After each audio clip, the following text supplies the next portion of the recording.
Thompson, you said a vast information that's very helpful. It was insight to me that some things I didn't know. Appreciate that, and I'm pretty sure that once others look at this, they can understand, appreciate it, and learn from it. Because at the end of the day, you don't have God in your plan, you have no, and that's important. Your grandmother, she kept you in church. You said another thing too. That people, some people do and some don't, because they heard Ray Kroc said, McDonald's, they are in the real estate.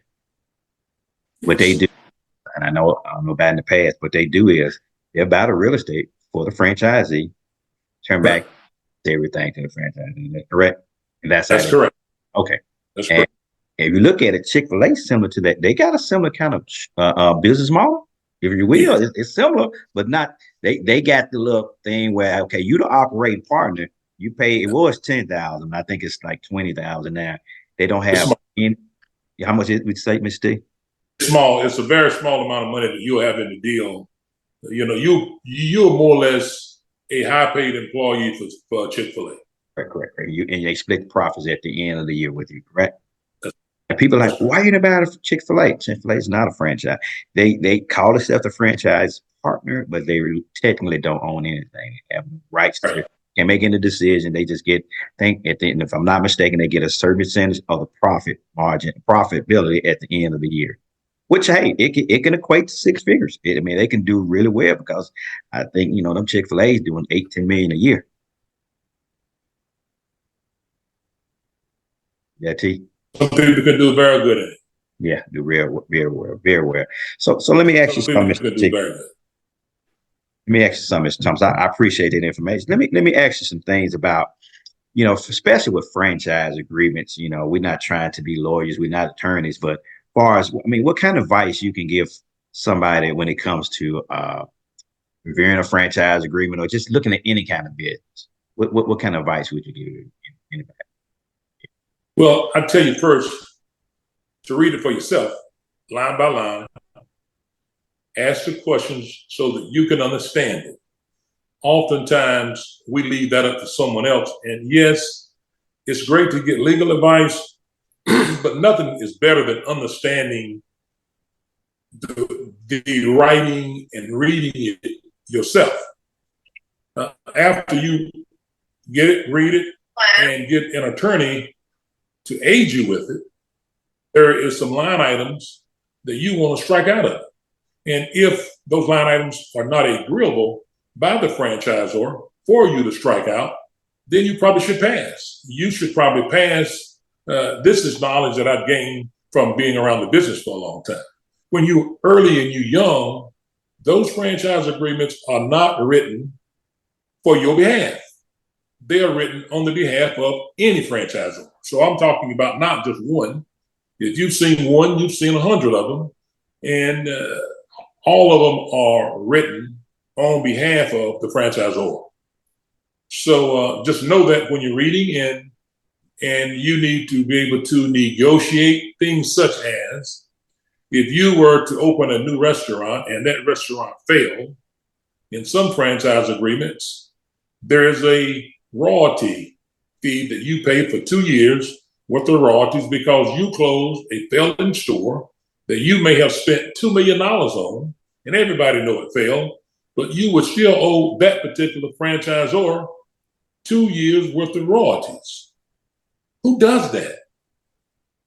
I mean, that should never be in anyone's contract if you're trying to be fair to someone. But if you're trying to run a dictatorship, then that's probably a great place for you to put it, if that's what you're doing. So that's one of many things. If somebody can open up a store a half mile down the road from you, and you just open a store and you just spent your last investment in business to have a successful business, and let's just say you're doing 30,000 a week in sales, but they've got the opportunity to open another location less than a half mile down the road from you, and now your sales go down to 21,000 a week versus 30,000 a week. If you think that's fair, then you probably shouldn't be in business.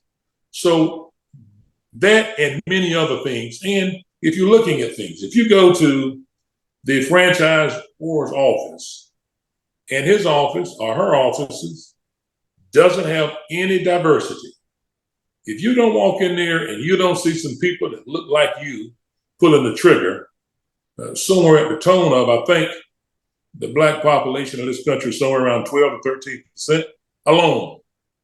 If you don't see that kind of diversity in and around those offices, any positions, and I'm not telling you just to see the janitors, even though we love them and we need them.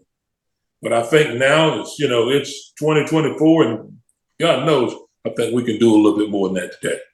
So I'm telling you, diversity is critical because oftentimes those people feel comfortable with you.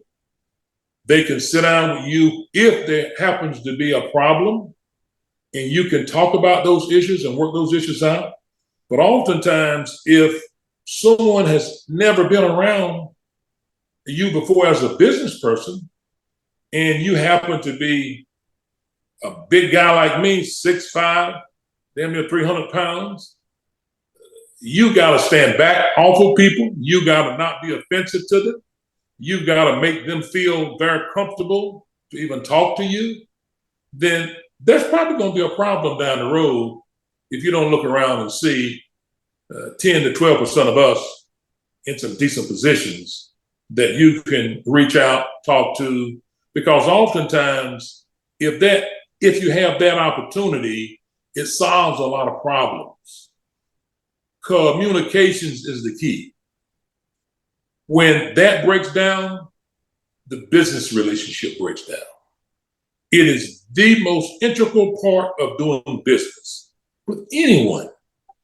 You've got to have great skills to be able to, when there is a hiccup, that you and that person or these people can sit down and come to a meaningful discussion that is a win-win.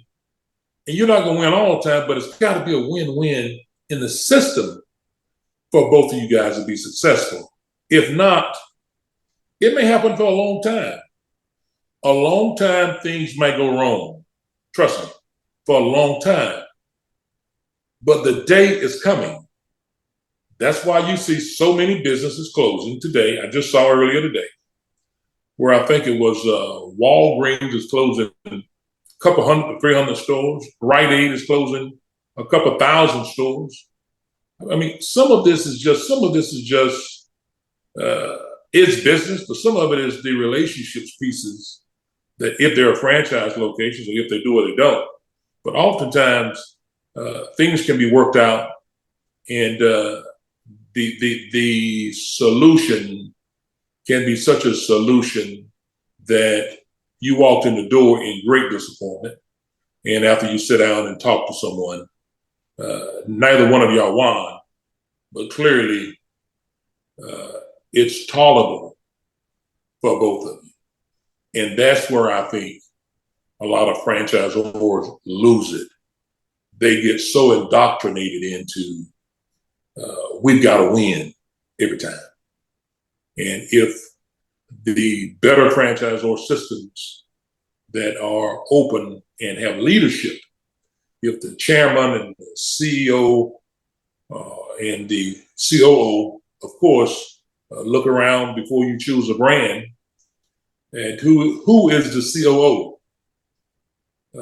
Are they known for having good relationships with people? Or are they known for being a difficult person to work with? If you know that COO that runs the operation is difficult to work with, I don't care what kind of deal they give you, it's going to be a bad deal for you. So just those are some of the simple things that you don't really think about, because you're going in the door saying, oh, I may make this kind of money, I'm with a great brand. And sometimes, yeah, it's a great brand outwardly, but who looks like us that has been a great brand for? If you can't have the majority of franchisees in that system that look like us are telling you that, yes, this is a great workplace, this is a great place that we have great relationships, even if it's fair relationships. If that doesn't exist, do not put your money in that franchising system, or you're going to have problems. Maybe not today, but it will come to roost. You will have problems. Thompson, appreciate that.